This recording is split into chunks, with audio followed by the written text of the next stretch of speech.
I've got supination and pronation. Supination uses the radius and the ulnar. It uses the radial ulnar joint, and it's if your hands are facing upwards. So if you were holding a ball with sup. Pronation uses the radial ulnar, and it's if it's facing down, and it uses the radius and the ulnar of the bones to articulate. And an example of pronation is the way if a pro basketball does the floppy spider after a shot, like that. That's it. Keep it there.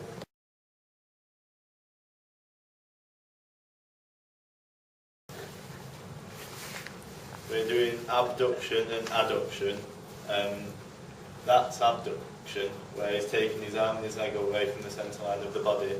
The joint is the ball and socket at the shoulder, and the bones articulating the scapula, humerus, and what he did there was adduction, where he brought his arm and leg back to the centre line of the body, and it's a ball and socket joint again at the hip and the shoulder, and it's a scapula, humerus.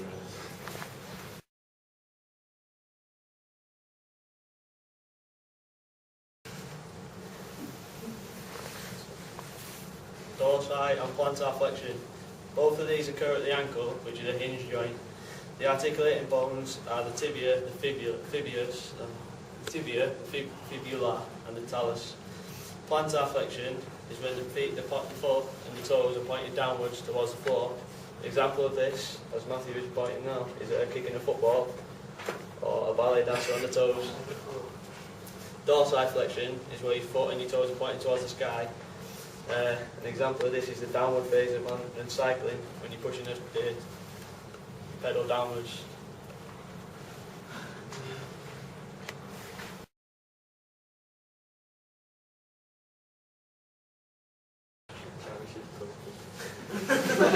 This is hyperextension. This can take part in the spine, where the main parts of it are the cervical, thoracic, lumbar, sacrum and coccyx. The joint type is the gliding fibrous cartilaginous.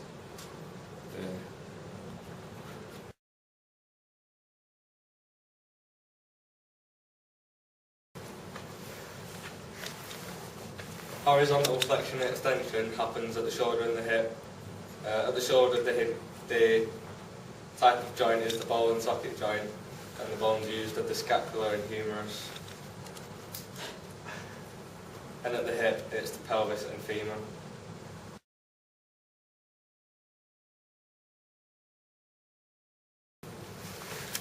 We've got flexion and extension.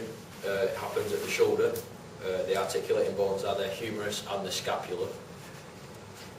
Also happens at the elbow, where the articulating bones are the radius and the humerus.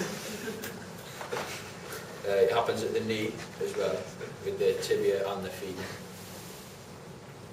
Very well demonstrated there. You got it at the spine with the vertebrae, which is where you bend like this and then bend forward as well.